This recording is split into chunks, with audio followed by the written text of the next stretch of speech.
Assalamualaikum warahmatullahi wabarakatuh. Halo semuanya, perkenalkan nama saya Cuali Shivana.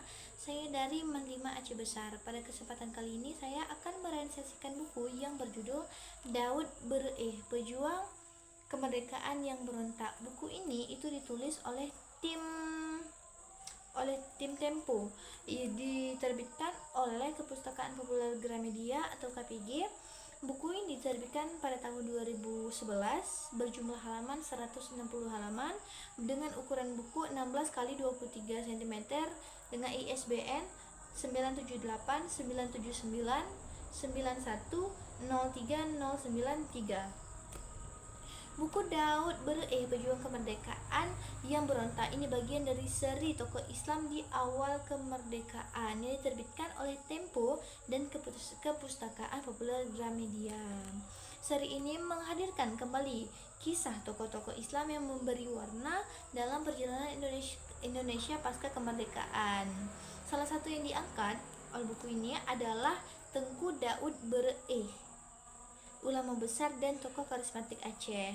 Ia dikenal luas karena perannya yang kontradiktif. Di satu sisi, ia pahlawan yang membela Republik, namun di sisi lain menjadi pemimpin pemberontakan Darul Islam ataupun Tentara Islam DI ataupun TII di Aceh.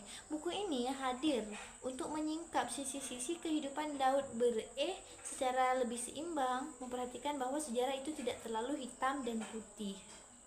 Buku ini mengisahkan perjalanan hidup Daud Bereh dari masa kecilnya hingga akhir hayatnya. Ia lahir pada tahun 1899 di Pidi, Aceh. Sejak muda ia menempuh pendidikan agama di Dayah dan kemudian menjadi ulama yang dihormati masyarakat. Kepemimpinannya makin tampak ketika Indonesia memproklamasikan kemerdekaannya. Daud Bereh itu tampil sebagai salah satu tokoh yang menggerakkan rakyat Aceh mendukung Republik pada tahun 1947. Ia diangkat sebagai gubernur militer Aceh, Langkat dan Tanah Karo. Berkat perannya, Aceh menjadi salah satu daerah yang paling setia membantu perjuangan mempertahankan kemerdekaan, baik dalam bentuk logistik maupun dukungan militer. Namun, kekecewaan mulai muncul setelah kemerdekaan. Pemerintah pusat memasukkan Aceh ke dalam Provinsi Sumatera Utara, sehingga status Aceh sebagai daerah khusus ataupun daerah istimewa itu hilang. Hal ini menimbulkan rasa tidak puas baik dari masyarakat Aceh maupun para pemimpin Aceh. Situasi inilah yang mendorong Daud Bereh mengambil langkah drastis. Buku ini itu ditulis dengan gaya khas Tempo, yakni jurnalisme sejarah. Kisah disajikan ringkas, padat dan mengalir, sehingga membuat pembaca betah menelusuri perjalanan hidup Daud Bereh. Tempo berhasil menggabungkan data arsip, wawancara, dan catatan sejarah dengan gaya naratif populer. Kekuatan utama dari buku ini adalah keberanian menampilkan Daud Bereh sebagai tokoh kompleks. Ia tidak digambarkan hanya sebagai pahlawan ataupun pemberontak, melainkan manusia dengan pergaulan batin, kekecewaan, dan idealisme. Dari sisi struktur, buku ini juga memberikan teks hubungan Aceh dengan pemerintahan pusat, memperlihatkan bahwa pemberontakan lahir dari masalah politik dan janji-janji yang dianggap diingkari.